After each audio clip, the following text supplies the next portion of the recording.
Good afternoon, good afternoon. Everyone, so great to see you. I'm Tomiko Brown-Nagin, Dean of the Radcliffe Institute, and it's really my honor and a pleasure to welcome you in person and online to a two-day convening celebrating the 25 years of the Radcliffe Institute for Advanced Study.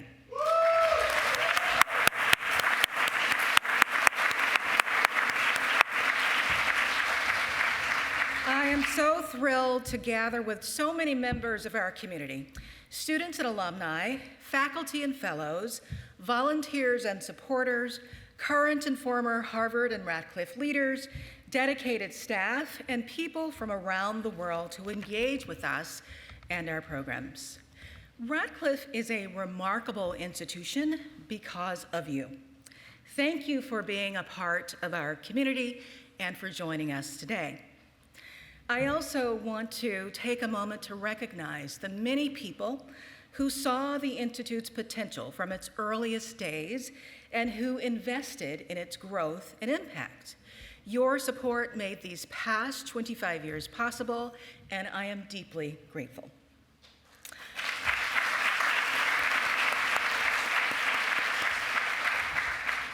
Today's program includes a keynote conversation with Nobel Laureates and former Radcliffe Fellows, Claudia, Goldin, and Oliver Hart, moderated by our president, Garber. After their discussion, we'll recognize Harvard President Emeritus Neil Rudenstine for his vision and leadership in establishing today's institute. The Institute's founding dean and Harvard President Emerita, Drew Kilbin-Faust, will offer a testimonial, and I'll conclude today's program by formally presenting a special medal to President Emeritus Rudenstine. I'll introduce each of our distinguished speakers more fully in just a few minutes, but I want to start with some reflections on the themes that animate this convening: Radcliffe's unique legacy, remarkable impact, and outstanding promise for the years ahead. Now, I'm proudly an historian, so let me start with some history. The Institute of today is informed by the incredible legacy of Radcliffe College, an institution established in the late 19th century to ensure women had access to a Harvard education at a time when the university wouldn't admit them. Radcliffe educated numerous women who went on to be leaders in medicine, law, government, commerce, and the arts. And the college was led and shaped by equally inspiring women, one of whom has a fundamental connection to the institute we celebrate today. In 1960, distinguished microbiologist and educator Mary Polly Ingraham Bunting became the 5th president of Radcliffe College. Concerned about what she termed a national climate of unexpectation affecting women, Bunting championed not only women's education, but also opportunities beyond the classroom. As president, Bunting commenced a novel venture. She established the Radcliffe Institute for Independent Study, a laboratory of sorts, in which talented women scholars and artists receive time and resources to pursue promising projects in any field, as a part of a vibrant university community. The goal was twofold: to encourage and catalyze women's scholarly and creative work, and to discover the conditions that best supported women's endeavors in the face of persistent societal barriers. Ever the scientist, Bunting famously likened the Institute to a messy experiment, one in which minds remain open to unexpected hypotheses in the pursuit of knowledge and opportunity. Bunting's messy experiment yielded remarkable results. The Institute for Independent Study, later renamed the Bunting Institute in her honor, supported generations of women who went on to distinguished creative and professional careers. And together with its institutional home, Radcliffe College, it laid the foundation for today's Radcliffe Institute. Here, the ethos of Bunting's messy experiment has lived on, as we've continually reimagined what an Institute for Advanced Study can be and its role in the university and in the world. Established in 1999, when Harvard and Radcliffe College officially merged, the Radcliffe Institute for Advanced Studies' founding mission was to create an academic community where individuals can pursue advanced work in the academic disciplines, professions, or creative arts. And in recognition of its roots, the new institute would also sustain a continuing commitment to the study of women, gender, and society. Over a quarter century, Radcliffe has advanced that mission in ambitious ways. Now, I couldn't do justice in these brief remarks to the accomplishments of my predecessors, but I will note several milestones under their leadership. Founding Dean Drew Gilpin Faust and her predecessor, Mary Maples Dunn, united the legacies of Radcliffe College, the Bunting Institute, and the Schlesinger Library in the new Institute for Advanced Study. Dean Barbara Gross expanded Radcliffe's public programs and strengthened its standing as a center for scientific exploration. And my predecessor, Elizabeth Cohen, continued to expand Radcliffe's work and made it a premier destination for the arts, in addition to leading a transformative capital campaign. Now, when I became dean in 2018, I was keenly aware of Radcliffe's history and the strong foundation that many women before me had worked to build. So in charting the Institute's future, I first looked to its past. I returned to the Institute's founding documents and their mandate that Radcliffe's interdisciplinary mission include not only traditional academic disciplines, but also applied fields and professions like public health and law. I believe Radcliffe's history holds powerful lessons. First, it's a reminder that talent exists in every sector of humanity. It's opportunity, not excellence, that's too often missing. Second, our history reveals that universities are always strongest when they draw from the widest pool of ideas and thinkers. And finally, our history underscores that Radcliffe has always been driven by engagement with students and scholars, with ideas and challenges, and with the world beyond Radcliffe's gates. Over the past 6 years, guided by our strategic plan called Radcliffe Engaged, the Institute has continued as a center for interdisciplinary scholarship. We bring together individuals to explore questions that demand interdisciplinary insight. By drawing on the wisdom from a range of perspectives and backgrounds, we foster robust dialogue, pioneering scientific discoveries, illuminating art, innovative research, and solutions to urgent social problems. In our renowned fellowship program, we carry forward the legacy of the Bunting Institute by providing talented individuals from across the arts, sciences, social sciences, humanities, and the professions with protected time and space to pursue their work. Radcliffe Fellows are now a community of nearly 1,200 at the vanguard of scholarship and artistic expression. In Radcliffe's public programs, thousands of people join us each year to engage with ideas about a range of issues, from artificial intelligence to mental health to Roe versus Wade. Though the breadth of subjects encompassed at Radcliffe remains wide, we also foster deep engagement on specific subjects. Dean Cohen led exploration of urbanism, citizenship, and issues affecting Native American communities. More recently, we've marshaled Radcliffe's community and programs to explore youth leadership and to grapple with issues at the intersection of law, education, and justice. Through our climate change initiative, we're engaging students and welcoming scholars and practitioners pursuing climate justice and strengthening adaptation and mitigation efforts. And we've convened experts to share climate-related research and inform policy debates. Women, gender, and society will always be central to Radcliffe. The Arthur and Elizabeth Schlesinger Library on the History of Women in America has been a vital part of this work for 80 years.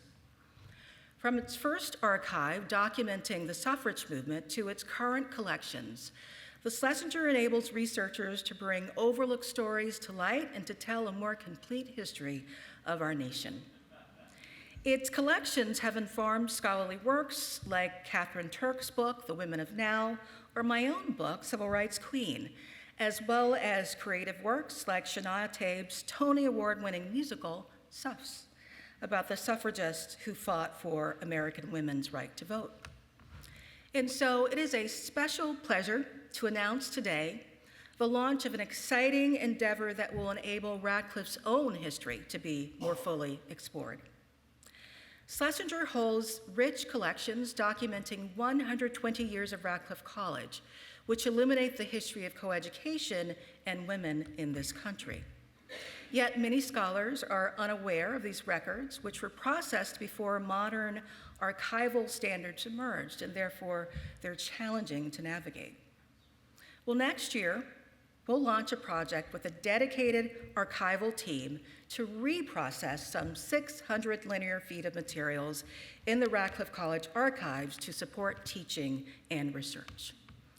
We're about 2/3 of the way to our fundraising goal, and I want to thank our generous donors who've supported this initiative.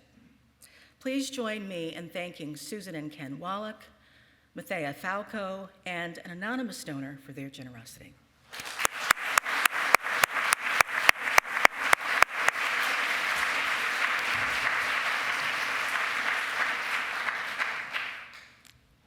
Before I conclude, I want to highlight another important facet of the Institute's history. Since the founding of Radcliffe College, Radcliffe has played a vital role in moving Harvard closer to its aspirations. We carry forward a legacy of opportunity, including for those previously excluded from the university. Today, we are Harvard's key convener, bringing together people and ideas from across the university and beyond.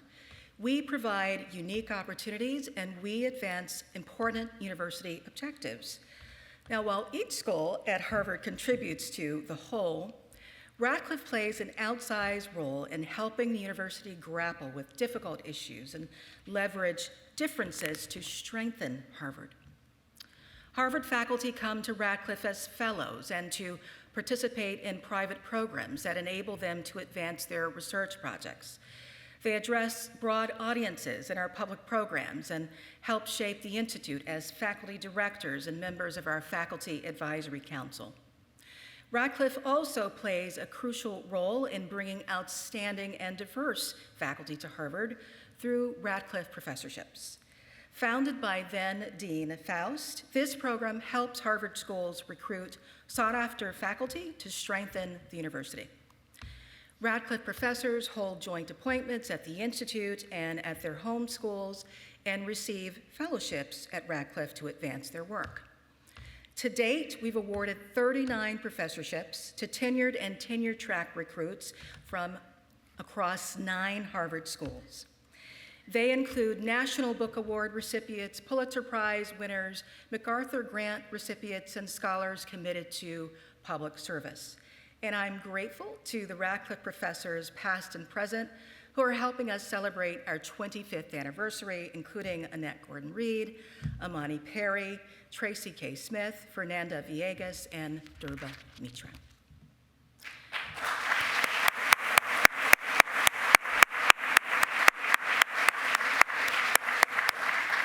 Radcliffe also strengthens the university by providing unique opportunities to students that enhance their education and Harvard experience. These include long-standing programs like the Radcliffe Research Partnership Program that pairs undergraduates with Radcliffe Fellows, and Carol K. Forsheimer Fellowships to conduct research in the Schlesinger Library. They also include course offerings like first-year seminars, grants for independent projects, and the Emerging Leaders Program, a leadership development program in which Harvard College students serve as mentors to 10th graders from local high schools. And as of this year, Emerging Leaders is one of the service opportunities that Harvard undergraduates may undertake to complete the college's new certificate for civic engagement. At the center of all of Radcliffe students' programs is our commitment to include students in the world of research and advanced study, while helping these young people grow as scholars, artists, and leaders. Finally, Radcliffe strengthens this university through research, conferences, initiatives, and working groups that examine Harvard's progress towards upholding its ideals. This includes the landmark 2017 Conference on Universities and Slavery and the research phase of the Legacy of Slavery Initiative. I had the honor of chairing the faculty committee that examined Harvard's past and developed recommendations for reparative action, a role that concluded in 2022. More recently, Radcliffe has held public programs on campus speech and on important questions regarding when institutions of higher education should speak on issues of the day. I've also been gratified to co-chair with Eric Bierbaum the university's Open Inquiry and Constructive Dialogue Working Group, which President Garber and Provost Manning initiated this past spring. And I'm pleased to announce today that Radcliffe will continue to engage with these important topics by launching a new initiative on academic freedom and connecting across difference. This 3-year effort will leverage Radcliffe programs while building new collaborations as we consider political polarization, inequality, state regulation, and other policy issues that relate to free inquiry in higher education. It will be demanding and yet vital work. This is a deeply challenging time for higher education and the world broadly. Nevertheless, I am confident that Radcliffe's mission and values will enable the Institute to not only meet this moment, but to make important contributions in our collective work to forge the path ahead. In marking this milestone anniversary, I'm empowered by our history, motivated by our impact, and optimistic about our next quarter century. Like Polly Bunting's brave and messy experiment more than 6 decades ago, today's Radcliffe Institute is a dynamic institution, one that has continually grown and evolved to uphold its foundational commitments to interdisciplinary scholarship, to women and the study of gender, and to exchange across difference. In so doing, Radcliffe has fostered a vibrant and diverse community that gives rise to life-changing collaborations that yield illuminating artistic creations and world-altering discoveries. We call these collaborations Radcliffe moments. As you arrive today, you almost certainly passed the life-size portraits in the yard. This installation was created not only to highlight the phenomenon of Radcliffe moments, but also to showcase a few members of our remarkable community. If you haven't done so already, I encourage you to enjoy the yard and explore the installation. With that, I'm pleased to share a short film about one of our favorite Radcliffe moments. As many of you already know, the Radcliffe Wave is a massive structure that defines the shape of the Milky Way.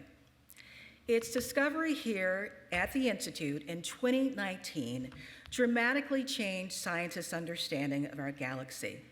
This discovery also happens to serve as one of the finest examples of how the Institute works. The theme of our 25th anniversary is a quarter century of making waves, and this story is our eponymous inspiration. My name is João Alves. I was a Radcliffe Fellow 2018-2019. I came to Radcliffe to make a map. I did find many things. I found things I was not looking for, and I found things I didn't know I was looking for. Thank you. I'm Alyssa Goodman. I'm a professor of astronomy here at Harvard. She's a world leader, and she can see things that few other people can. A few years ago, I was lucky enough to be a Radcliffe Fellow, and after that, a co-director for science at Radcliffe. My project, when I came to Radcliffe, was to make use of a large database, a new database from a new satellite, the European satellite called Geyser. I was lucky to find people at Radcliffe, at Harvard, that were very interested in helping me, and that turned out to be the reason why we discovered the Radcliffe wave. There's another person who's on the Radcliffe wave paper who's really key to the technique, who's Doug Finkbeiner. And Doug and I were sharing this very smart graduate student at the time, Catherine Zucker. Catherine was working on a method, a wonderful method to determine accurate distances to clouds. And I was working on this with another PhD student in Doug Finkbeiner's group. His name is Josh Spiegel. And essentially the 3D dust mapping pipeline that we built together, it improved our understanding of where these stellar nurseries were by a factor of 10, essentially overnight. I was suspicious that there was what we called later a ramp between a cloud that's off the plane and a cloud that's on the plane, and then maybe there's a trail between them. And I asked Catherine to actually figure out the distance to these clouds. And she did, and there it is. It was kind of a ramp. I remember being so excited about it, but I also remember people saying, "You're nuts." And one of the things that happened was Joao and I got to give an astronomy presentation about the astronomy of the famous Radcliffe astronomer, Henrietta Leavitt. So around the turn of the 20th century, there was a big project to map the entire sky, carried out at the Harvard College Observatory. And there was so much data, which is on these glass plate images of the skies. And there are 600,000 glass plate images of the sky that cover 100 years. So this is still a tremendous database. But they had so much data that they didn't know what to do with it. And so the directors of the observatory at the time realized that there were many very talented, educated women in Cambridge, and they hired them as quote-unquote computers, human computers. And one of those women was Henrietta Leavitt, who was a particular genius and who made all kinds of discoveries on her own. And particular thing she's famous for is now pretty much renamed Leavitt's law, but is sometimes called the period luminosity relation. And that's what you need to put into what Edwin Hubble found to understand the expansion of the universe. And so Hubble could not have done what he did without Leavitt's law. Now, and this is where the Radcliffe moment enters, is that I've been seeing these beautiful quilts by the artist Anna von Mertens. It was a work on Henrietta Leavitt. And what she did, she stitches. And she had these two beautiful pieces of art where she tracks on the sky the day Henrietta Leavitt was born and the same stars on the day she died. And I was mesmerized by it, first because I have no contact with artists before, or apart from the normal contact with art. Why would she do this? And I remember passing by, going to lunch, and what is art? What are these people doing? Why is it so different from everything else? I mean, I was mesmerized by that. It was beautiful, piece two. So it was such a privilege to be here at Radcliffe during the year that the Radcliffe wave was discovered. And I really got to see not only the discovery itself, but the construction of that discovery, the step-by-step process. Because after Joao and I met at my opening, we just would have coffee. He would show me what he's working on. And I remember taking pictures with my phone very close to them. And I see the stitch kind of going down and up and down and up, which then translated for me as the plane of the Milky Way.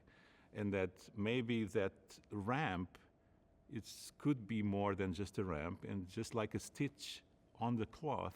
I want to credit this moment, this work from Anna, as the trigger that led me to think that, yeah, we should look then the other way. The ramp is there, but if this is a stitch, then I should look up and then down and all that. It was such a delight to see Joao step by step respond to the data, ponder, think, and then this sort of toggle between theory and observation and how that step by step built something. So he called me up. It was a Friday night. He said, "Where are you?" And I said, "Oh, I'm in my office." And he said, "Can I come show you something?" And I said, "Sure." So he comes over, and on the way we realized, well, we better invite Catherine, and we better order Indian food. We didn't go home. I said, "I have something, you just don't move." And we ended up until midnight plotting all kinds of different visualizations of the data. And at one point I went, oh, wait, we should just put this in worldwide telescope. And we just literally drag the data onto this window that can show you the data in context in the galaxy. And suddenly we went, oh my goodness, here's the plane of the galaxy, here's this thing, and it's sticking way out of and it's lined up with where they thought it was going to be. And we're like, oh my God. That cloud there, I'm going to predict, it's going to be that distance because, it follows the stitch. Then what happened was, because people, including me, were very skeptical, and so it was really Catherine and Joao that kept mapping the distances to more and more points. I'll never forget the time that Joao and I spent in his fancy office at Radcliffe, where he would be like, Catherine, look at this region, look at this stellar nursery. I predict it's at this distance because this would help me form this wave. And I was like, I don't know, Joao. And then we looked at it and I was like, Once we got halfway reconstructed, though, then I was on board. And the rest, as they say, is history. Because I was at Radcliffe, because I had all the conditions for this to happen, I think it would be a very suitable little homage, not only for the Institute, but for all the work of Anna von Mertens, Henrietta Leavitt, and many women that work at the observatory. They were graduates of Radcliffe. So I felt this is the Radcliffe wave. There's no other way but the Radcliffe wave. And I'm very happy that I chose that name.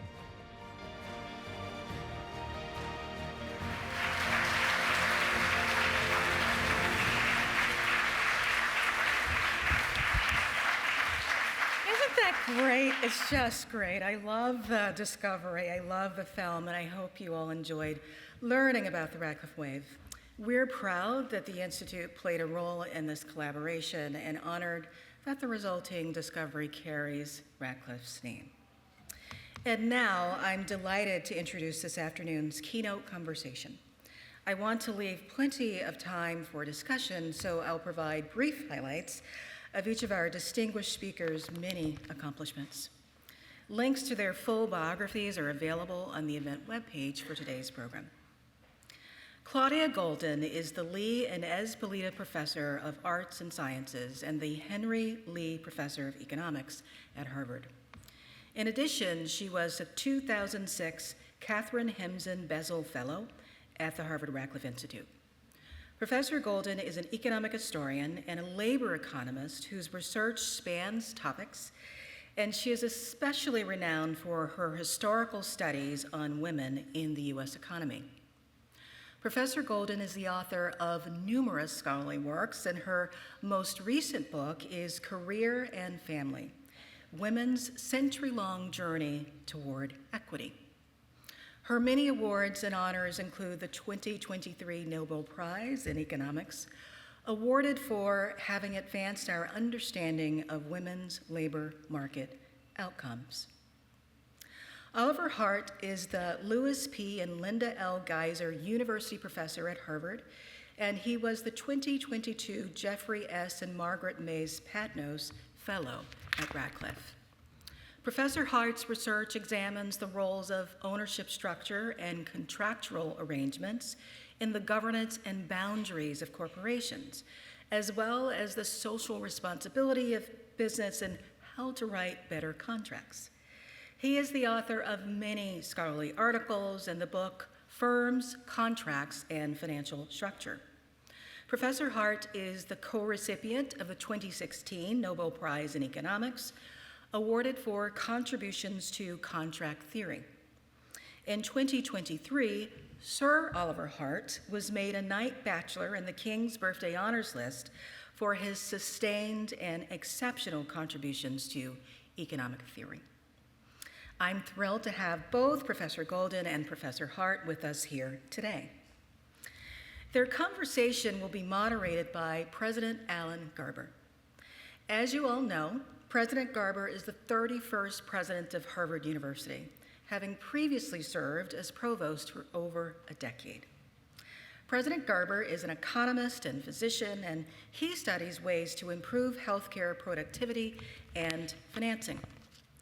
In addition to serving as Harvard's president, he is the Mallinckrodt Professor of Healthcare Policy at Harvard Medical School, a professor of economics in the Harvard Faculty of Arts and Sciences, professor of public policy in the Harvard Kennedy School of Government, and professor in the Department of Health Policy and Management in the Harvard T.H. Chan School of Public Health.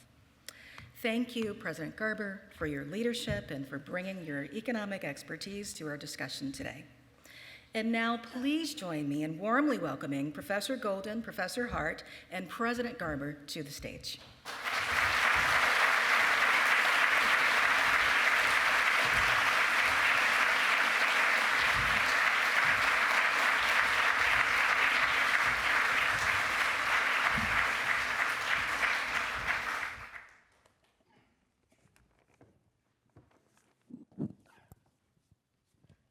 Thank you, Tomiko, for those wonderful comments and for that wonderful video.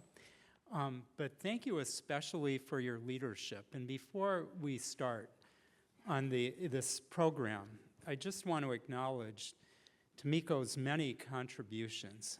She mentioned the report of the Presidential Committee on Harvard and the Legacy of Slavery. Chairing that committee was not a cakewalk, shall we say. It was a topic of intense and widespread interest where people had very, very strong views, not always on the same page, shall we say.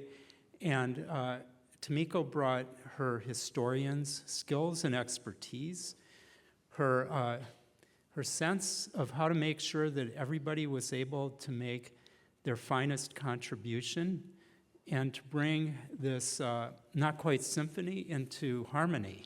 And the report is really stunning, and I would say in particular for foregrounding the scholarship. That was not enough for her, of course, and she mentioned what she is working on now. As co-chair of the working group on open inquiry and constructive dialogue. I got it right that time, didn't I? Thank you, Tomiko. An area also of vital importance to the university and indeed, I would argue, to the nation and the world. And this report, we think, will be forthcoming very soon. An equally difficult project and one whose impact will also be felt for many years. Tomiko is tireless in these efforts. Her work is simply extraordinary. Please join me in thanking Tomiko for all she does for the Harvard Radcliffe Institute and for the entire university.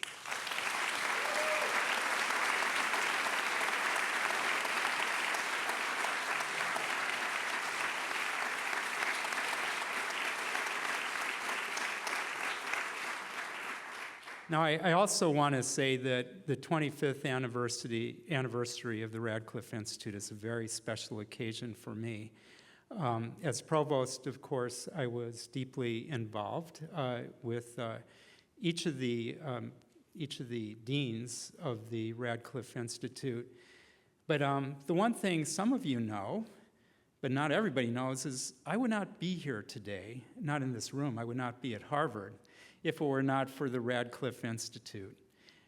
Drew Faust might not have been president of Harvard had she not been the dean of the Radcliffe Institute, and she plucked me out of obscurity from a farm, or I should say the farm for Stanford people, recognizing something in me that I certainly hadn't seen, but also giving me the opportunity to serve an institution that I owe so much to. And Drew was a fabulous president to work with. I've been very honored to have worked with all of the presidents that I worked with. But please give a round of applause for Drew Faust.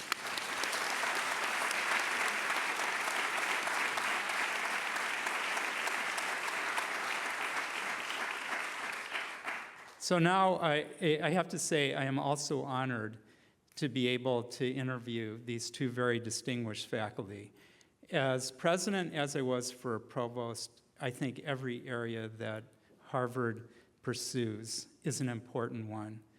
All my children are dearly beloved, yet some maybe resonate a little more with me. And the opportunity to speak with these two extraordinary faculty, extraordinary researchers, and I dare say role models for so many of us, is one that I just could not resist.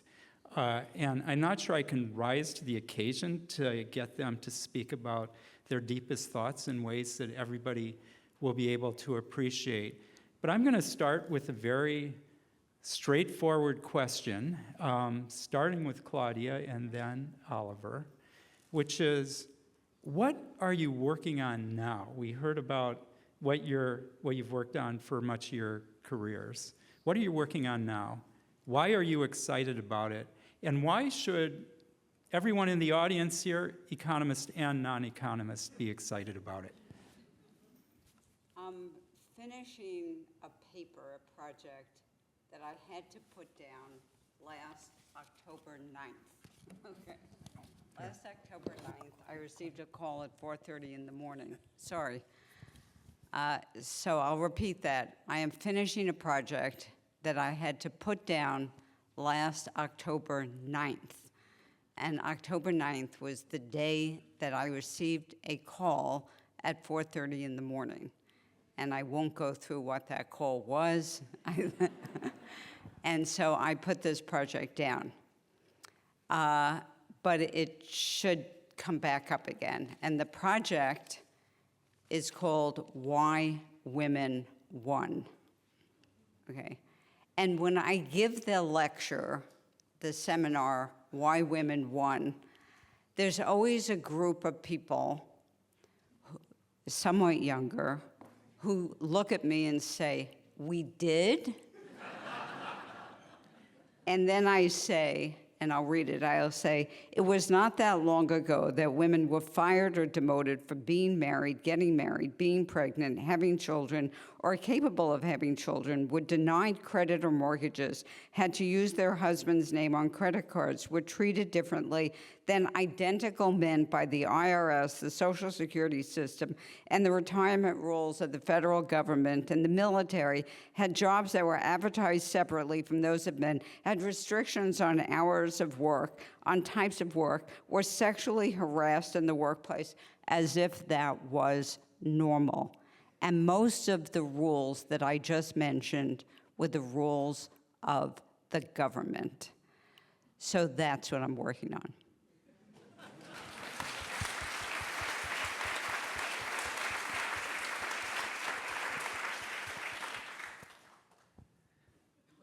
Thank you, Claudia.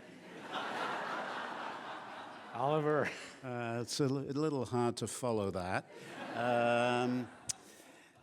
I'm working on a couple of things, but one of them is I'm writing a book with Luigi Zingales from the University of Chicago called Citizen Investors, and it's about corporations and shareholder democracy.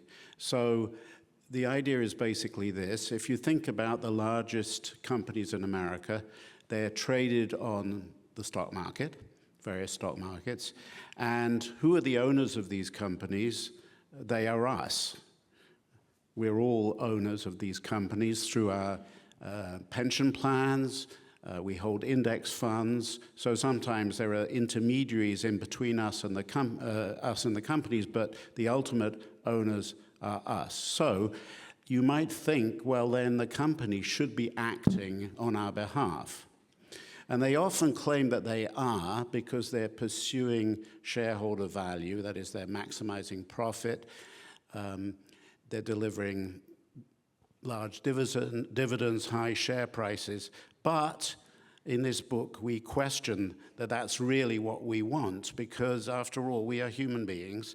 Yes, we're interested in more wealth, but that's not the only thing we're interested in. And these companies don't take that into account. So to give an example, take ExxonMobil, which lobbies against climate regulation, has done this for years. Also in the past, sponsored questionable science that cast doubt on the seriousness of climate change. So doing these things has probably been extremely good for their bottom line and for our wealth, but has it been good for the world? No. And we live in the world. So, do we want, yes, we like to be richer, but do we want to live in a hotter world? Do we want, because there hasn't been proper climate regulation, because ExxonMobil has persuaded politicians not to do it? It's not just us living in a hotter world, it's our children, our grandchildren. It's also people we're not related to who we may care about, because we're all somewhat altruistic. So basically what we're going to argue in the book is that this is wrong, and that we, ultimate owners, should actually take back control, should make sure that companies learn what we really want and pursue that rather than pursuing what they think we want. And by the way, I should say, this book really started when I was a Radcliffe Fellow not so long ago. Well, I want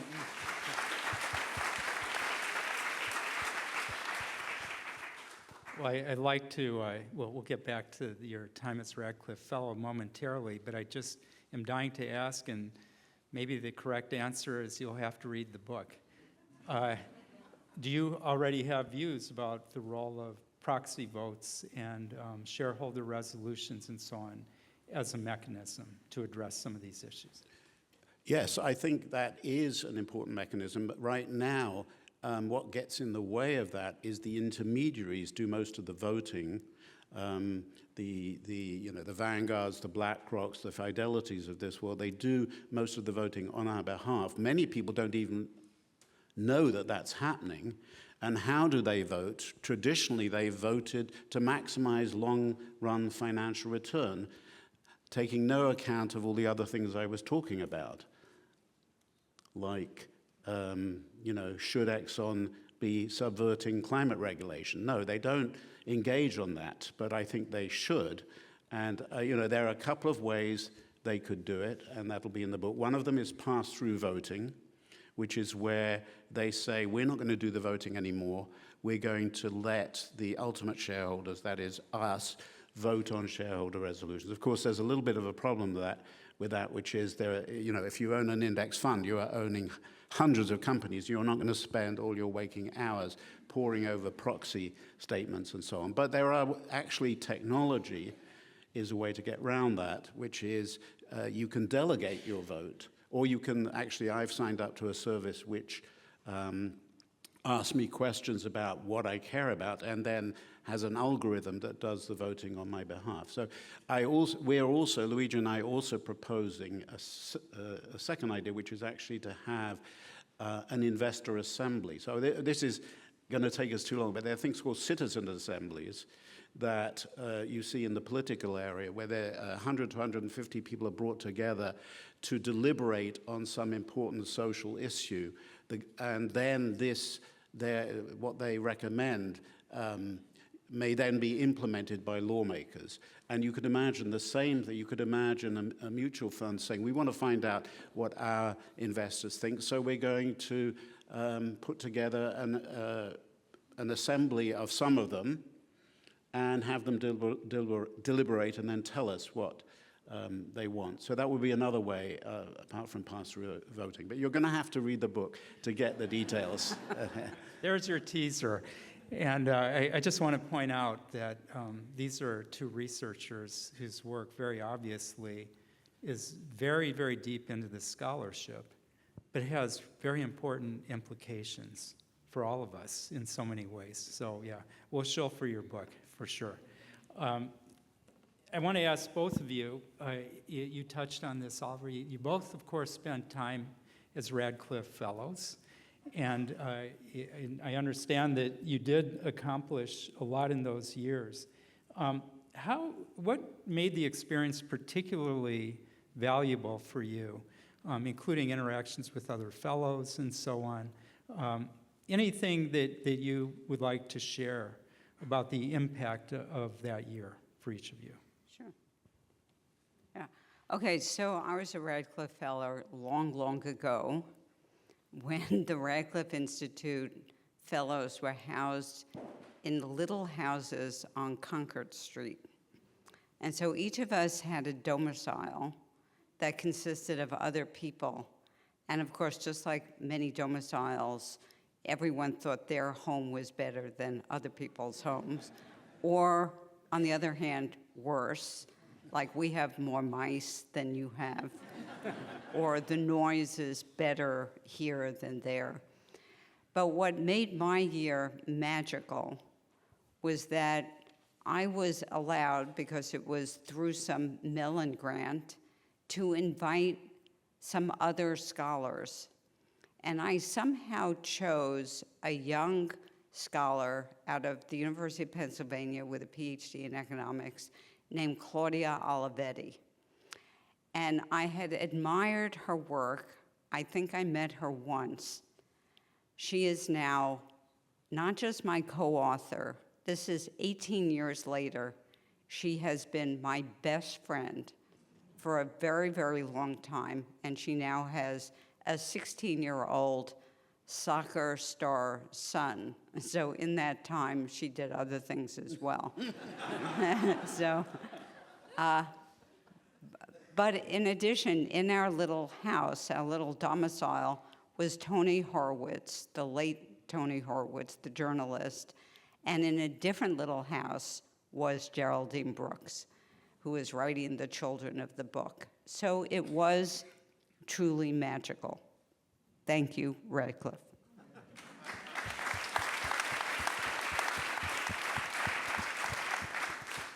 Oliver.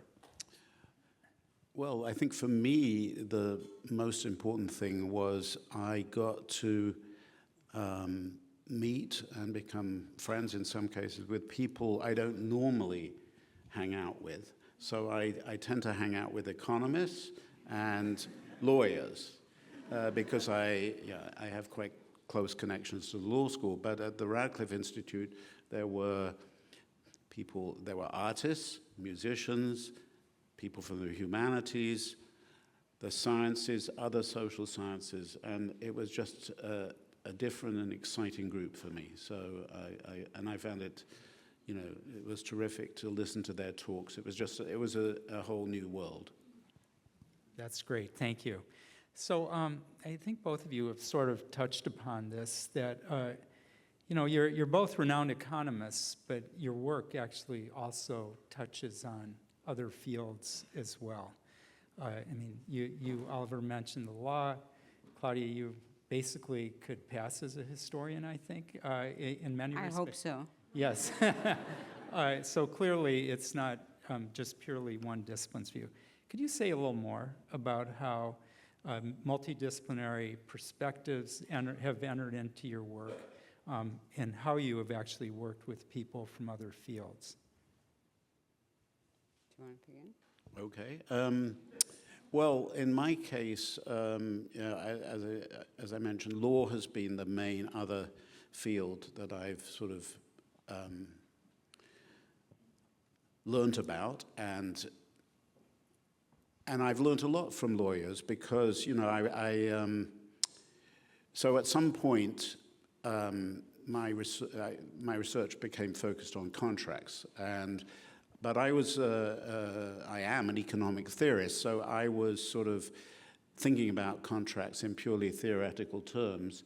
And then, actually, I was at London School of Economics at the time, so one of my colleagues there from the law department said, you might want to read this. It was a book about contracts. And, it was a bit of an eye-opener because the contracts described there and the kind of disputes were very different from, what theory, what I was thinking about as a theorist. So one thing led to another. I took a course at Harvard.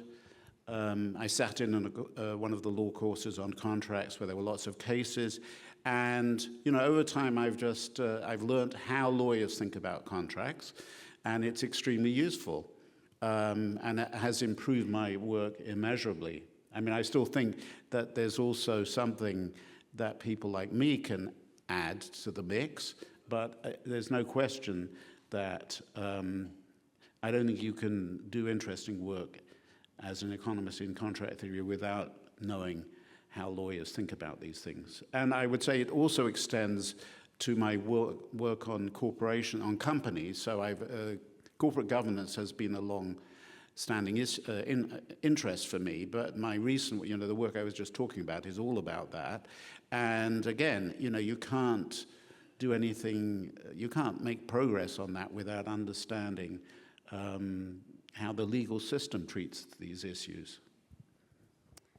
So I would say that most economists and most people are stuck in the present, and they think that what they are going through is different, that they don't understand where they came from.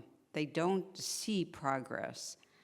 And what I learned from historians, what I do as a historian, is I point to the fact that it's only because we're sort of stuck in the present that we don't understand that there has been enormous progress. And in fact, one of the most important single changes in the labor force ever is the movement of women from the household into the labor force. And that occurred in great numbers in the US, for example, across the previous century, in other countries in different periods. But it's because we are stuck in our present often that we feel enormous frustration, that we don't understand that we have gone through great progress. And in this frustration, we point to the notion that there are actors, including the victims themselves, who are at fault. And it's only by understanding the history that we can make progress in understanding why we may be stuck a little bit today, but why we have made enormous progress in the past. One other point, which is we heard about the enormous amount of data in the Radcliffe or in Schlesinger. I've used a lot of that, not the, 600 linear feet or something. But in fact, in my book, Career and Family, and in many lectures that I have done, I used the two giant surveys, the one that was done in 1928, which was in the after 50 years of Radcliffe, and the one that was done in 1977, which was the Great Centennial Survey. I have also used the archives in other ways, and they are great, great archives, and it'll be wonderful when more of this becomes digitized, because I, in fact, digitized some of it. Thank you for that. Wonderful, thanks. So we talked about your connections with other disciplines. Let's talk about economics for a moment. I'm just very curious, and I suspect some other people will be curious to know. What made you decide, each of you, to go into economics? Was there a particularly compelling professor or class? Was there an experience? Was there some kind of research experience? What made you choose the career path that each of you chose? Start with you, Claudia. Alfred Kahn. So Alfred Kahn was an economist at Cornell University, and there are a very large number of economists today who, if you asked, who went to Cornell, and if you asked, why did you become an economist, they would say, Alfred Kahn. It's a wonderful thing to think that this one person excited all of us so much. So what did Alfred Kahn do? He was also known as Fred Kahn.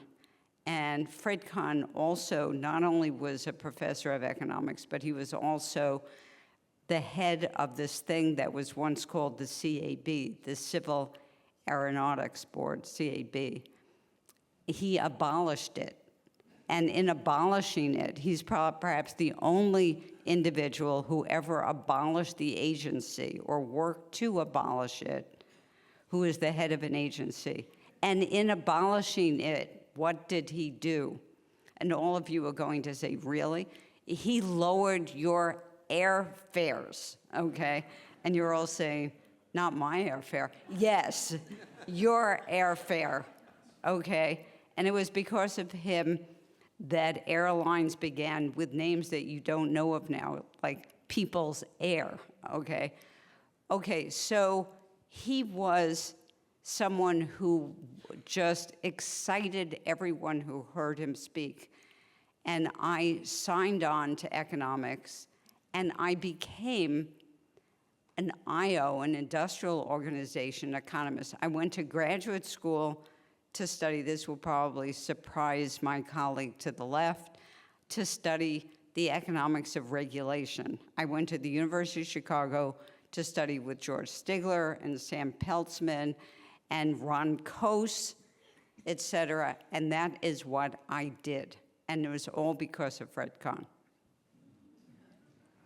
And then I left that and did something else. Very inspiring. Thank you. Okay, well, I came through the British system, which is a little different because you specialize.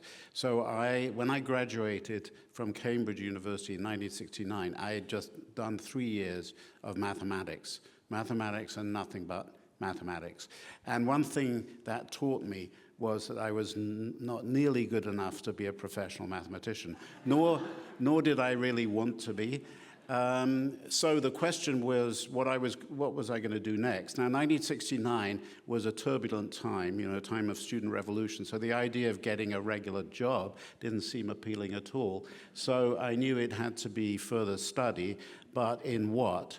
Well, people around, I was at King's College, Cambridge, and there were people there who said to me, mathematics is being used in economics. So that seemed a possibility. And then the other thing was that at the time, I very much liked to argue.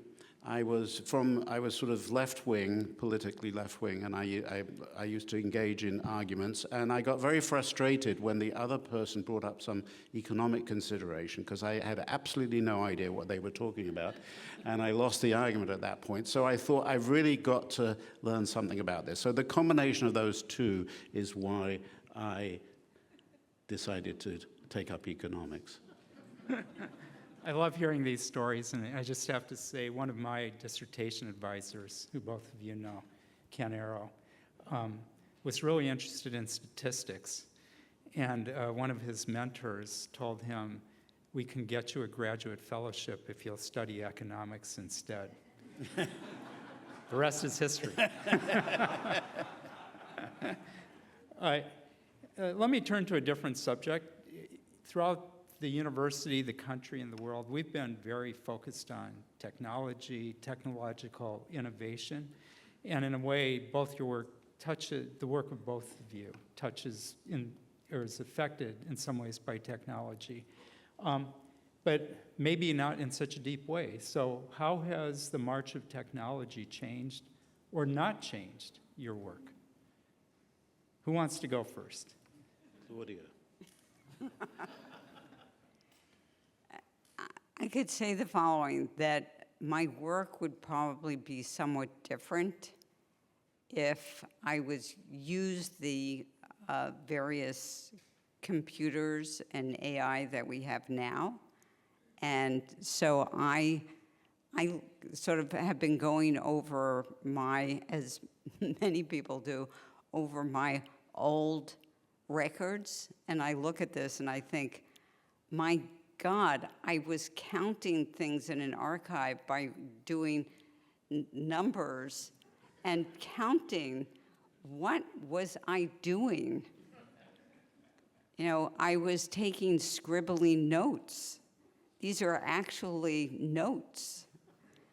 And so how much better, how many more data points I would have now had I the mechanisms, the iPads, the computers, the scanners, the AI. So I look back and I think of myself in the past, boy, that was pretty amazing. How did you ever do that? So the march of technology means that my students will do a lot better.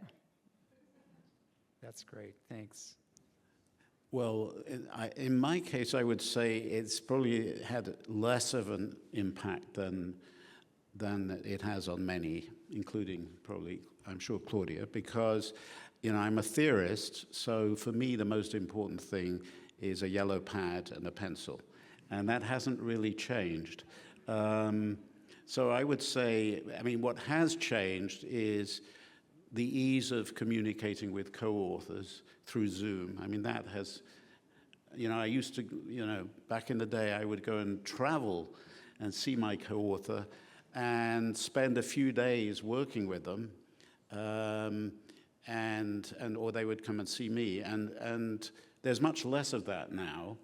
And I think it has pluses and minuses. I mean, and it's very convenient that you don't need to do that, and you can communicate on Zoom. But at the same time, I think there was some benefit of actually just hanging out with a person for a sustained period of time.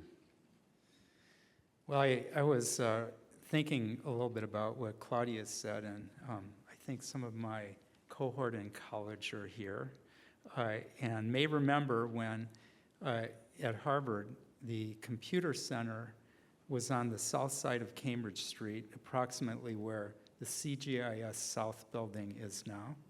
And a big chunk of the economics department was at 1737 Cambridge Street, where CGIS North is now. So I was a research assistant in college, doing programming, basically statistical jobs of the kind that you were talking about. And this really dates those of us who are in my cohort. The programs were typed on punch cards. And my greatest fear was that as I crossed Cambridge Street, I would drop the box of cards. And my beautifully constructed computer program would be completely uninterpretable. So for those of us of a certain age, the march of technology means we just talk into our phones instead of having to worry about things like that or scrolling down the numbers in an accurate way. So let me just turn to, you obviously are at the pinnacle of the economics profession. You each have just accomplished all kinds of amazing work, and I have to say, incredible productivity.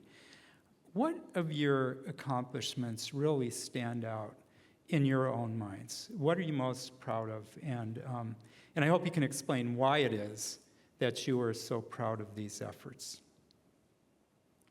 We got a real sense of what you're working on now, but now I'm interested in looking back at the arc of your careers. I would say it's what I said before, which is that we can look back and we can measure that there was progress, and we can see when there was progress. And we are, as I said, we are all stuck in our present. And our present leads often to enormous frustrations. But I am very proud of the fact that I have written historical work, economic history, that demonstrates when there was progress, when there wasn't progress, why there was progress. And that is incredibly important so that we do not sort of go into a dark period in which we think that there hasn't been progress and therefore we have to do something more rash or have individuals who are taking the blame or even victims who take the blame for that. The notion that women don't compete, that's sort of blame the victim. So I think that that's really what I'm most proud of, that I use history to demonstrate when we had progress and why, and when we have not. Great, thank you, Oliver. Well, actually, I am most excited about the work I'm currently doing, and I think it may be, in the long run, my most significant. I mean, I described one part of it. The other thing I'm working on which is a continuation of my earlier work on contracts. It's an evolution. I mean, so what I have spent a lot of time thinking about is the fact that contracts are incomplete. In any sort of complex economic relationship where contracts are used, the contract that people write will be incomplete in the sense, so think about a company that is outsourcing its IT to some other company, writes a contract about that, or think about the government contracting with a private entity to build and manage a hospital. These are very complex things. They extend over many years, and you write a contract about it initially, but stuff's going to happen during the course of the relationship that you couldn't anticipate, which is going to change things. I mean, an obvious example would be the pandemic. But, you know, an increase in energy prices because of Russia invading Ukraine would be another example. These things typically people don't think of. They don't put clauses in the contract to say what should happen in those situations. So what to do about that? Well, the traditional approach is to try to think of as many things as you possibly can and put them into the contract. You know, you hire lawyers, each side hires lawyers to do that, and they end up with a contract which is hundreds of pages long, which nobody can understand. I mean, I've just today, because of the book I'm writing, it's going to be published by Simon & Schuster, and they sent me, my agent sent Luigi and me the contract, and you know it's not hundreds of pages long, but it's long enough, and I can't really understand it. I just hope it's going to work. You know, I can understand bits of it, but some of it's extremely complicated. I just hope it's going to work out. What happened to your lawyer friends? But the thing is that, okay, I think the idea that you try to anticipate as much as possible is probably a fool's errand, because it's always going to be stuff that you don't think of, and actually putting more and more stuff that you do think of can actually get in the way of resolving things when something happens that you didn't think of. So what's the alternative? In the last few years, I've been working with practitioners on an alternative approach, which is we write a contract, sure, and we put some important things in it, but we don't try to think of many, many things that can happen. Instead, we agree on some guiding principles that we're going to apply when something that was left out occurs. And these guiding principles include things like equity and loyalty and honesty and integrity, and there are a couple of other ones. And it's an approach that my practitioner friends have they use it in practice. One of them is a lawyer, so he advises his clients to use this, and it's worked very well.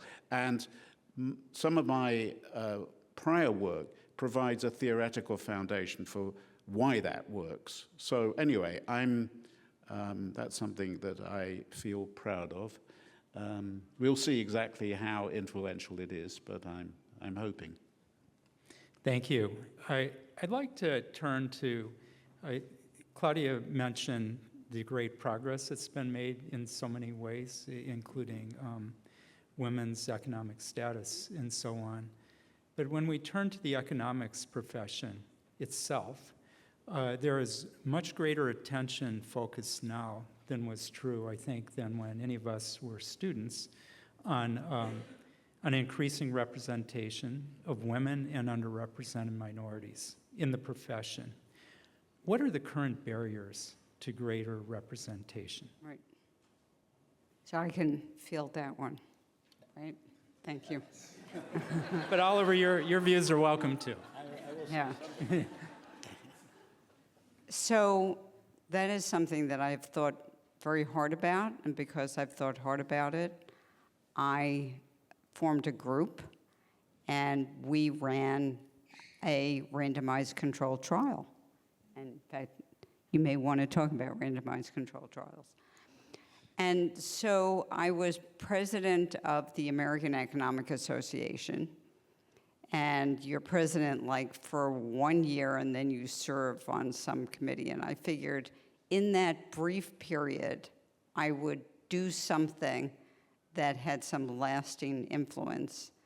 And what I did was I pointed out, simply by looking at the data, that women were truly underrepresented as undergraduates. You're not going to get graduate students who are women in economics unless they were undergraduates in economics or some related field, okay? So I looked at the undergraduates, and I discovered that even in my own department, it was 2 to 1. And in most places, it was more like 3 or 4 to 1 4 men, 3 men to every 1 woman who graduated with a major in economics. I remember presenting this to my colleagues in our annual meeting, and they said, "Really?" And only then did I realize that when they looked out into the class, they didn't notice it because the men were cutting class more than the women.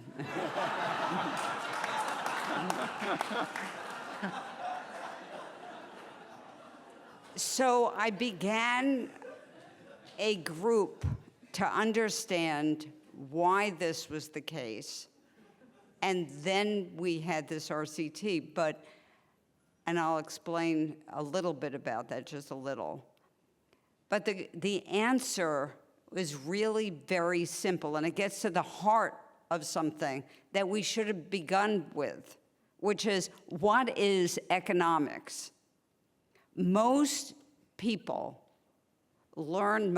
people learn about economics from the news, from their parents, and they think that it's finance. Now, I'm not saying economics isn't finance, but it's not finance. Finance is a very, very small part of economics.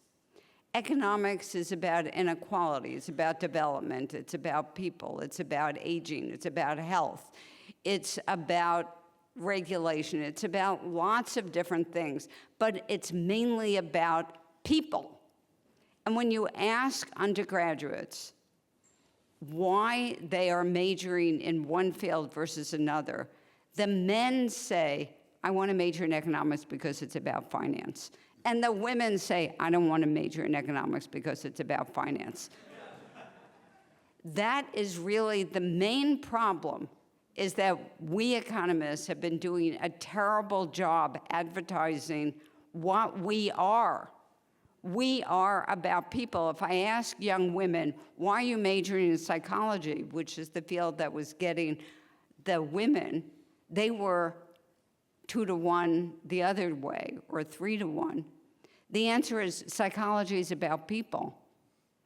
And I say, no, economics is about people. So what we did in the RCT is we chose 20 institutions to treat, and then we had 68 that weren't treated, and we gave them a small amount of money, because we didn't have a large amount of money, to make certain that when fresh people, first years, we don't call them freshmen anymore, come into the institution, that they are instantly told that economics is about people.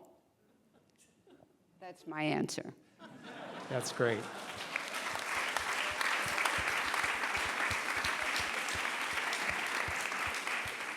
Oliver. We agree economics is about people. I talked about human beings, you remember earlier.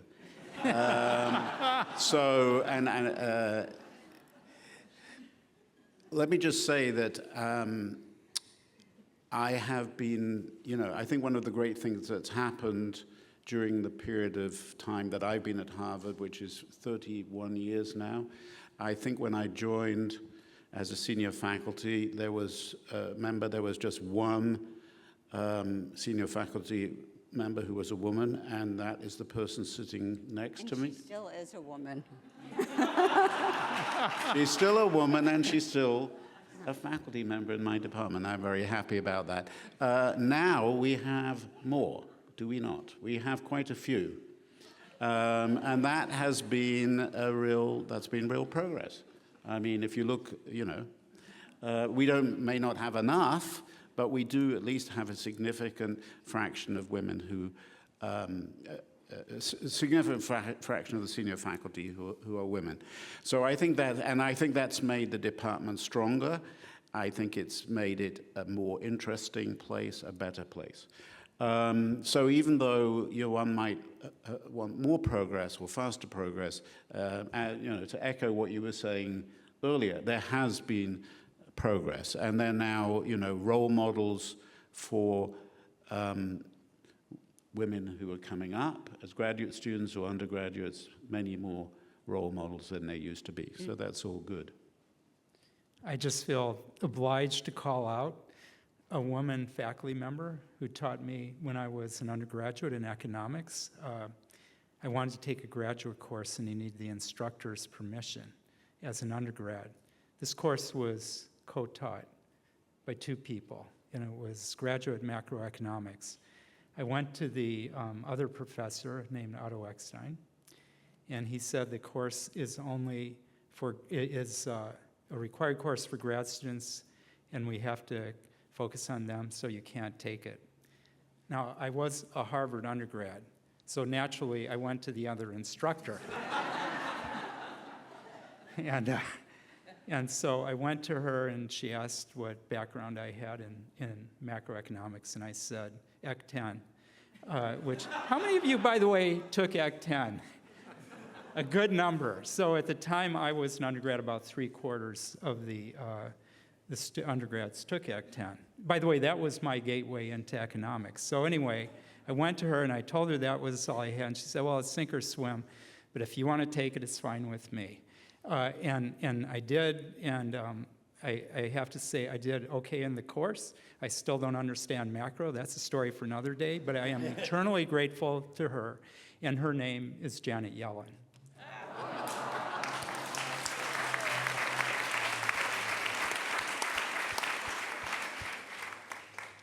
So I'm going to, we need to turn to the audience questions, and now I have a large number of them, but I just can't resist asking a question of Oliver.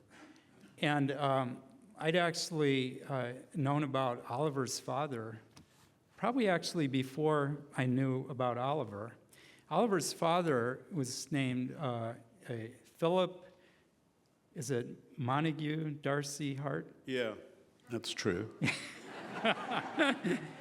He had actually a great influence on how we conduct clinical research. And I think he started publishing maybe in the 30s or so.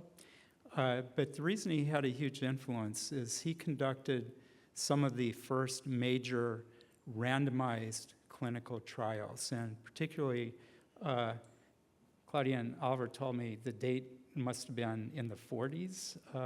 1948. 1948, The of streptomycin. year of my birth. Oh, okay. But that had nothing to do with it.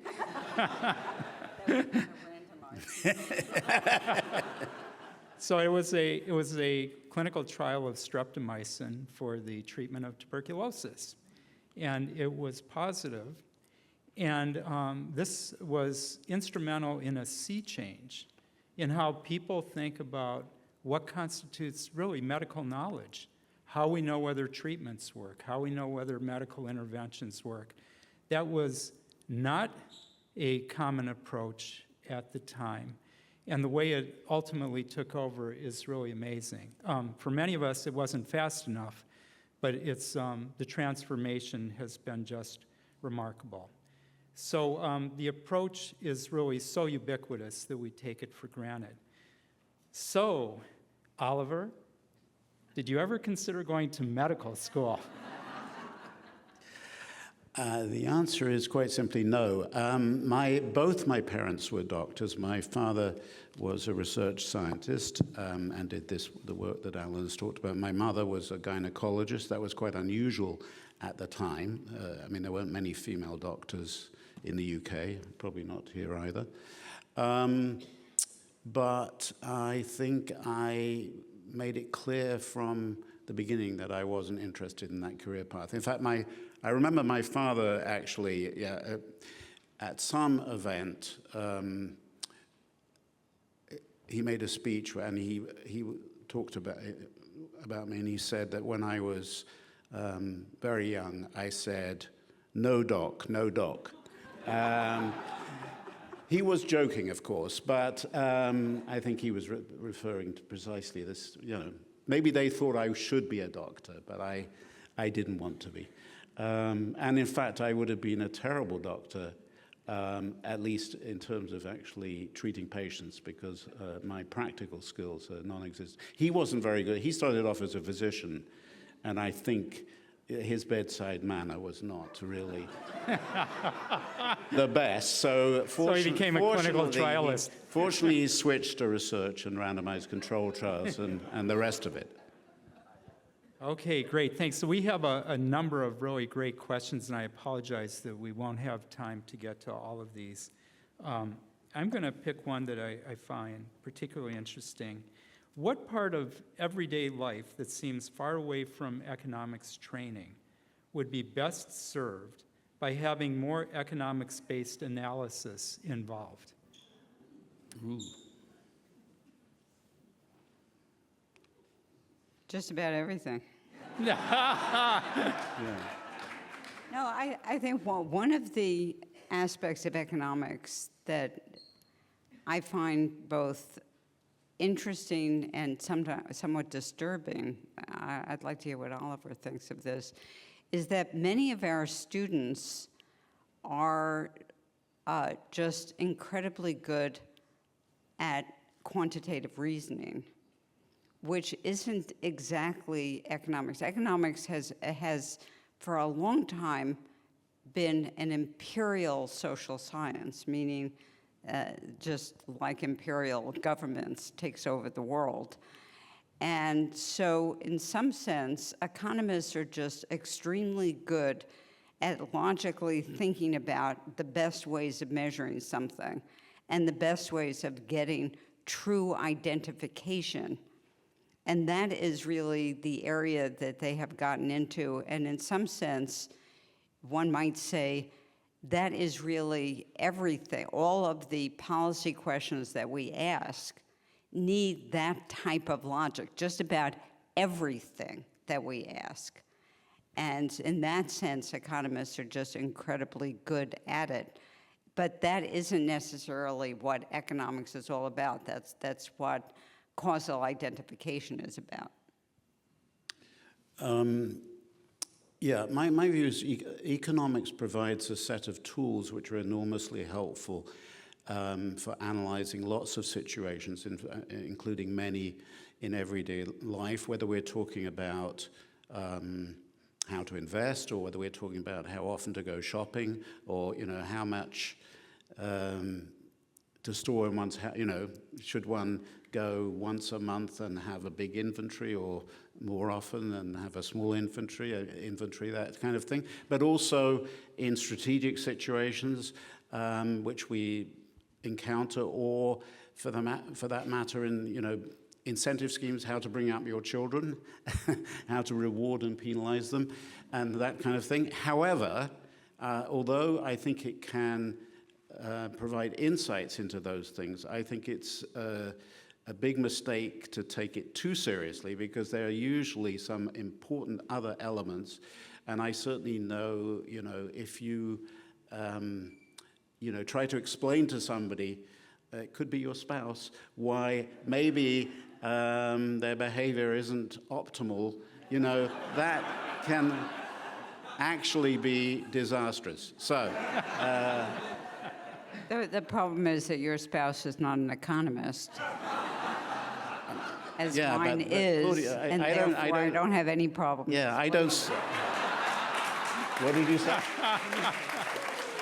Oh, you don't have any problem? No. Yeah, but I don't see it as a problem that my wife is not an economist. Okay, we won't go any further down that path. Okay, here's I'm not sure that the first clause is linked to the rest, but I came to economics late. What are the biggest mistakes women and their supporters make in terms of their career trajectories? This is an individual who said, I came to economics late. Yes. I take it that doesn't mean that the person came to the class late. Because this is the third week of the semester. So you can't join the class now. So what is the biggest mistake? That women and their supporters make in terms of their career trajectories. Coming to economics late may be the first one. Right.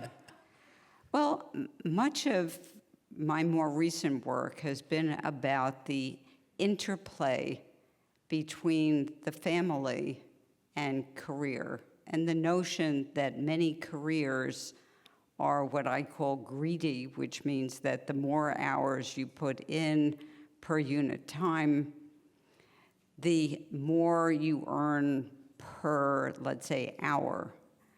And what that means is that individuals in couples do better by having a certain amount of specialization. So we can have 2 lawyers, but one is working in the boutique law firm and one is working in the big firm on Park Avenue. And they will do that because of the fact that career often interrupts the ability to care for children, for the elderly, for one spouse, et cetera. So I think that that, in some sense, is one of the major problems that we see today, which is the fact that work is greedy, children are greedy, and the question is, how do you allocate this scarce time? And the intermediary here, which is the problem, is that we have the weight of history weighing down on women, that they are the ones who step back so that men step forward in their jobs. Thank you. Oliver, do you want anything? I think I'm deferring to. Yeah. Okay. Well, final question. This is actually related to Radcliffe Institute. What is one thing that the Radcliffe Institute could do to impact most positively the economy of our communities?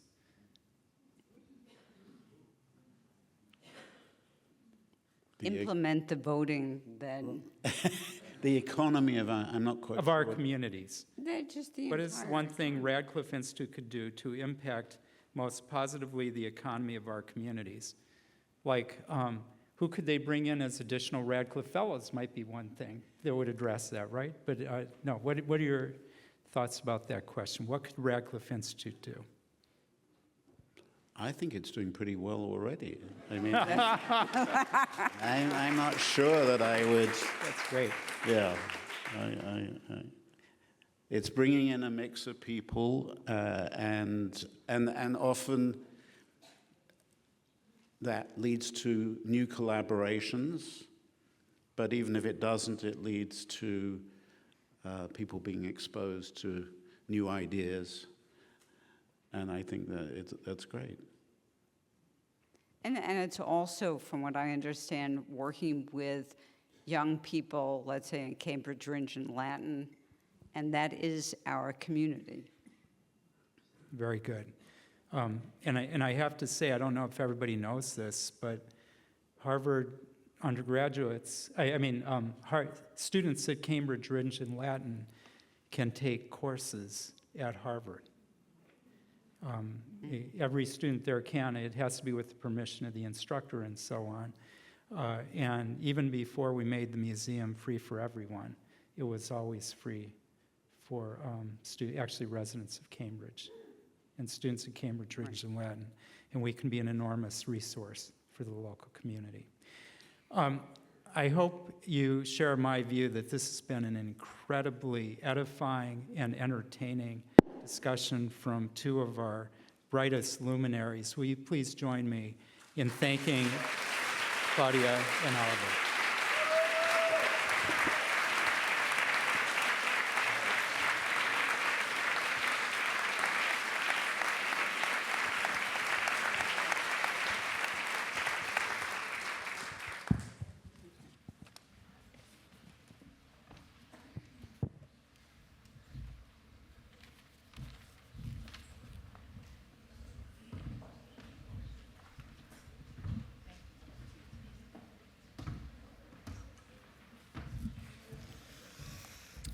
Thank you so much, Professor Goldin, Professor Hart, and President Garber for that fascinating and thought-provoking and entertaining conversation.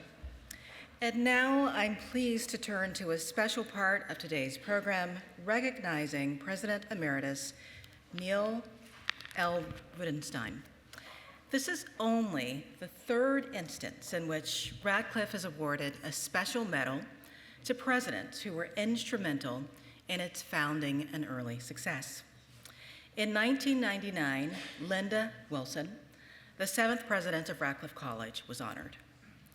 President Wilson could not be with us today, but she wanted to express her, and I quote, deep gratitude for the exceptional creativity and sustaining generosity of intellect and spirit that Radcliffe's leaders, program directors, staff members, fellows, students, alumni and alumnae, board members and friends have all given over these past 25 years. And I'd like to express our enduring gratitude to President Wilson for her leadership of Radcliffe. A second special Radcliffe Medal was awarded in 2001 to the late Mary Maples Dunn, who served as acting president of Radcliffe and acting dean of the newly formed institute until the appointment of Drew Gilpin Faust. And today we recognize President Emeritus Rudenstine for his leadership in establishing the Radcliffe Institute for Advanced Study. As university president at the time of the merger between Radcliffe and Harvard, Neil Rudenstine worked closely with President Wilson, Mary Maples Dunn, and many others as they charted a course for the Radcliffe Institute for Advanced Study and worked to ensure its success. I'm so pleased to recognize his leadership and vision as we mark an extraordinary 25 years of the Radcliffe Institute. And there is no one better able to speak to President Rudenstine's contributions than his final, and we must say inspired, decanal appointment, Drew Gilpin Faust. Drew needs no introduction, but as a quick reminder, in addition to serving as founding dean of Radcliffe, she is president emerita of Harvard University and Arthur Kingsley Porter University Research Professor Emerita. A distinguished historian and higher education leader, her numerous honors include the Bancroft Prize, the Kluge Prize for Achievement in the Study of Humanity, and the 2014 Radcliffe Medal. Thank you, President Faust, for joining us today and for your path-breaking leadership of Radcliffe and of Harvard. And now please join me in welcoming President Faust to the stage.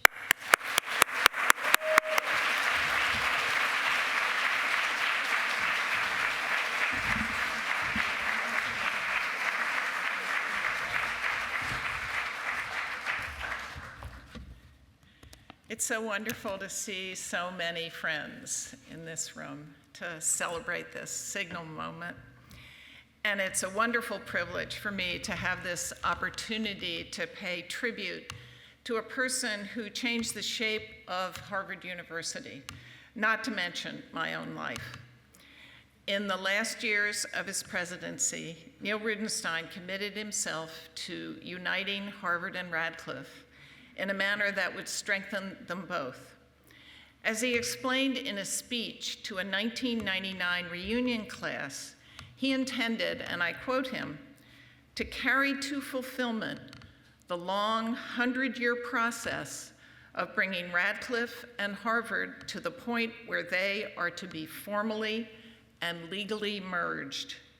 The Institute will be an integral part of the university.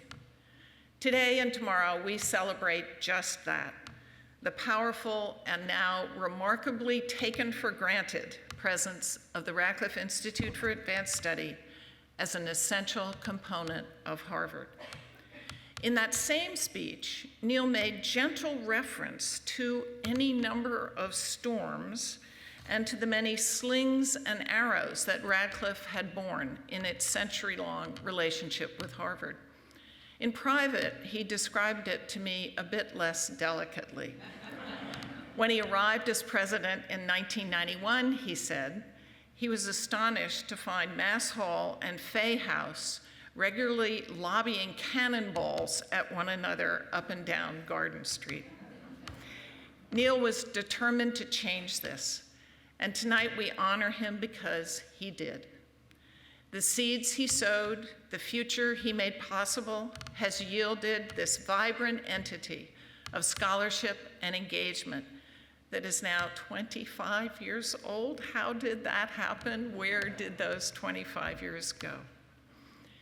Countless fellows have had their lives changed by their experience as part of the Radcliffe community. Countless students and scholars have discovered treasures in the Schlesinger that have yielded both answers and new questions. Countless individuals, both in person and online all over the world, have attended lectures and symposia and been able to participate in Radcliffe's intellectual feast. And members of the Harvard community and beyond have been compelled to expand and even rethink their perspectives, their assumptions, and their scholarly work because of Radcliffe's defining commitment to the study of women, gender, and society. Neil's vision for Radcliffe reflected an approach to universities and to leadership that characterized his career well before the Harvard-Radcliffe negotiations. The mission of the university he has written, invoking a poem by Robert Frost, is to point our thoughts upward, to enable us to pursue the biggest imaginable questions in our teaching and our research. We should be stargazers. How appropriate that that word meant so much to him, given the video today. We should be stargazers reaching across disciplines and administrative galaxies, asking questions and making intellectual connections that others may not see or dare. This is why the new entity was to be devoted to advanced study, to the pinnacles of learning and discovery. What an important gesture. Neil would give the newest of Harvard schools, the one that many originally discredited because it was associated with women, those decidedly second-class citizens, he would give this new school the assignment of taking on this all-important aspect of the university's work. What we could now regard as Radcliffe's indispensability has resulted from the intellectual excellence and accomplishment that Neil envisioned as its purpose. Nobel Prizes, Pulitzer Prizes, the Radcliffe Wave, not a bad start in its first quarter century. When I arrived, many people regarded the Institute with skepticism. No one doubts Radcliffe now. Neil gave Radcliffe an identity that required it to embody the university's highest intellectual aspirations, an identity that all but compelled the rest of the university to respect and embrace it. No more cannons on Garden Street. Neil's creation of the Radcliffe Institute involved another set of commitments that had defined his time in higher education. During his 2 decades at Princeton, that preceded his presidency at Harvard, and at Harvard after his arrival here, Neil Rudenstine was unwavering in his commitment to opening the opportunity and promise of higher education to those who had long been denied such access. He has written with passion and compassion about the blindnesses imposed by the rigidly separate and hierarchical racial arrangements of the American society of the 1940s and 50s, in which he came of age. He was determined to work for a different and better world, whether through his strong advocacy for affirmative action, through his support for scholarship on the Black experience, or through his frequent public statements on issues of racial justice and inclusion.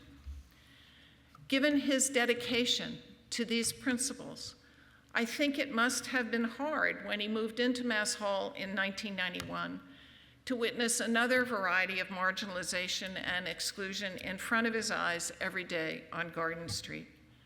The anomalous status of Radcliffe and the anomalous status of women at Harvard cried out for a resolution, one that would make undergraduates, female undergraduates, full citizens of the college, one that could promote greater visibility for women scholars and encourage the hiring of greater numbers of women to the faculty, one that would make the study of women's lives central within Harvard's intellectual community. Mary Dunn, the last president of Radcliffe College and the first acting dean of the new institute, as well as a former director of the Schlesinger Library and a former president of Smith College, Mary Dunn hailed Neil as a wonderfully patient listener during the lengthy Harvard-Radcliffe merger talks. But the key to the success of the negotiations, she observed, and I quote her, was his superb sense of history and of justice. For me, that sums up so much. He had to understand and acknowledge the history of women at Harvard to be able to build on that past as the foundation for a new narrative for both Harvard and Radcliffe. And this new history would be founded not in exclusion, but in the justice realized through the Institute's dazzling opportunities. Thank you, Neil, for envisioning and enabling the gem whose birthday we celebrate today. And thank you, too, for taking me along for the ride.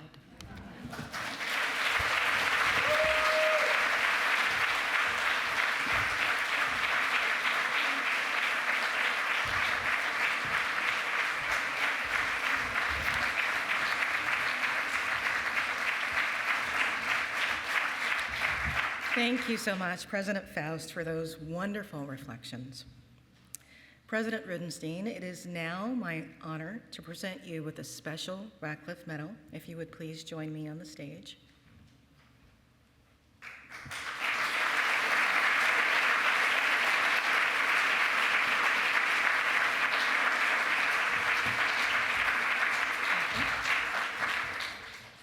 And I'll read the citation. He is a gentle diplomat whose patience, commitment to women's advancement, and perseverance allowed him to navigate a transition at Radcliffe that few others could have overseen so ably. He is a visionary Harvard leader whose love of ideas and scholarship spurred him to champion a new life for Radcliffe, built on its legacy but ambitiously reimagined. He is a committed scholar whose integrity and belief in the value of advanced study set a standard for excellence that remains one of Radcliffe's guiding principles. President Rudenstine, in recognition of your leadership and vision in founding the Radcliffe Institute for Advanced Study, I bestow upon you this Radcliffe Medal, and it is an actual medal that I'm going to put around your neck, if you don't mind. This is me. It's a medal. Wow.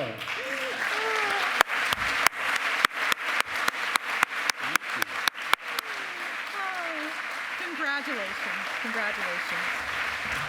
And you can make the notes.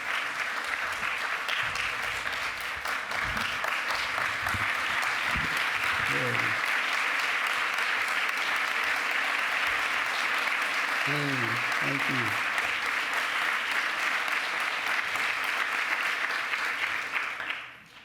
Thank you all.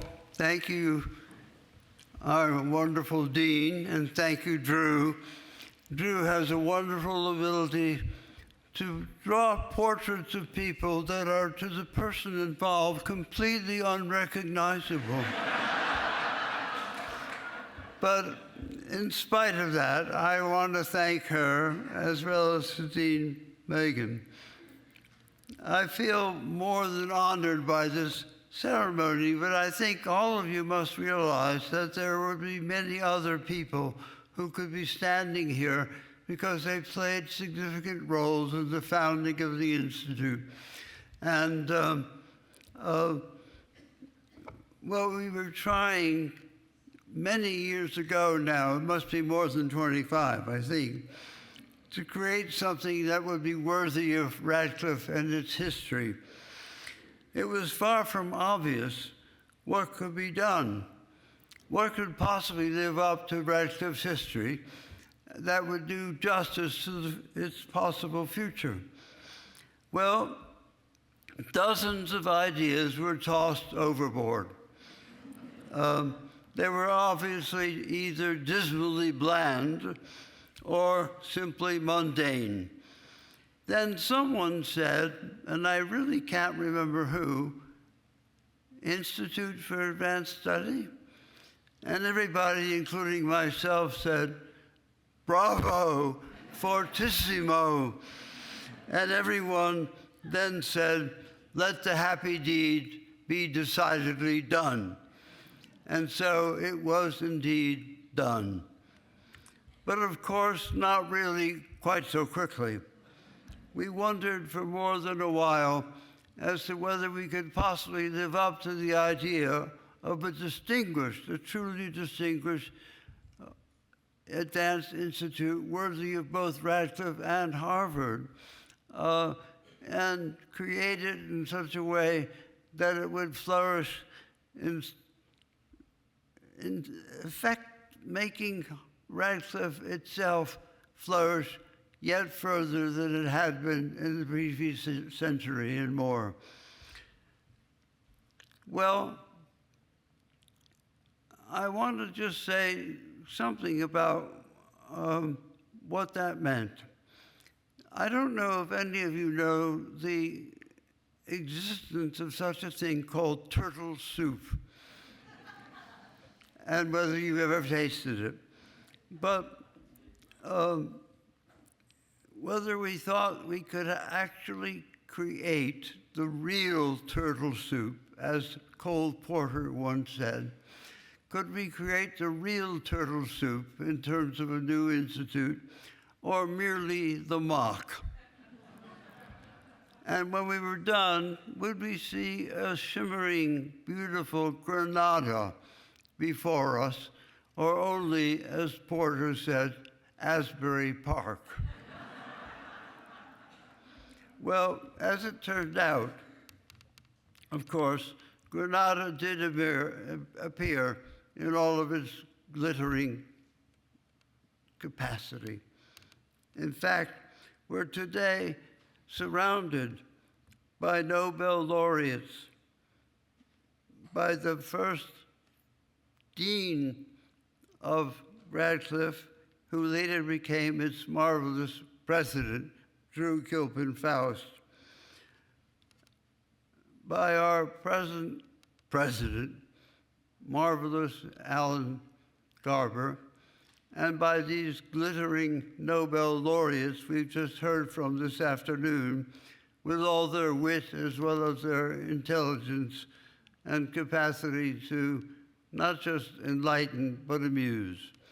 I do want to say, and this is purely spontaneous, as I read the newspapers every day, bewailing the state of higher education, not to mention the protests, but really beyond that, saying that students need really not go to college anymore, and many other things, I feel that if they could only come and spend an afternoon at the Institute here, they would be startled into total inability to say such things. The Institute embodies, in my mind, exactly what we hoped it would do. Enormous intelligence, enormous imagination, and a capacity to make higher education flourish in ways that the conventional ways of higher education, which are important enough, the ways that even the conventional ways of higher education cannot quite do. So we really have here a unique institution that we all should be devoted to in ways that we've been able to witness this afternoon. I want to thank the current dean and the previous deans, as well as all the fellows who've made it such an extraordinary institution. I want to close just by saying, would you all join me in applauding this extraordinary creation? 25 years of pathfinding fellows, of intellectual achievement and imagination, I would emphasize, as well as just intellectual achievement. And it's done so much to bring Harvard as well as Radcliffe to the fore in ways we never could have imagined 25 years ago. But now I think we can take such wonderful satisfaction in all that's been achieved and everything that will be achieved in the future. Thank you.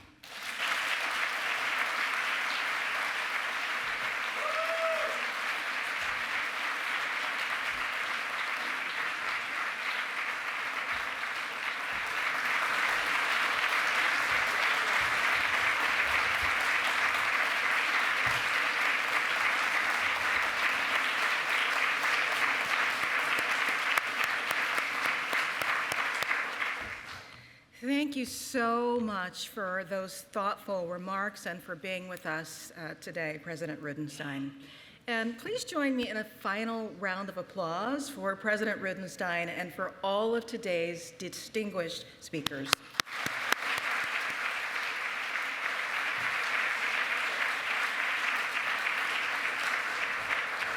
This concludes today's program. Thank you all for joining us this afternoon, and I hope you'll return tomorrow when our anniversary celebrations will continue with a panel on how writing and art stir public imagination, a poetry reading from Pulitzer Prize winner Tracy K. Smith, and lightning talks on pressing issues of the day.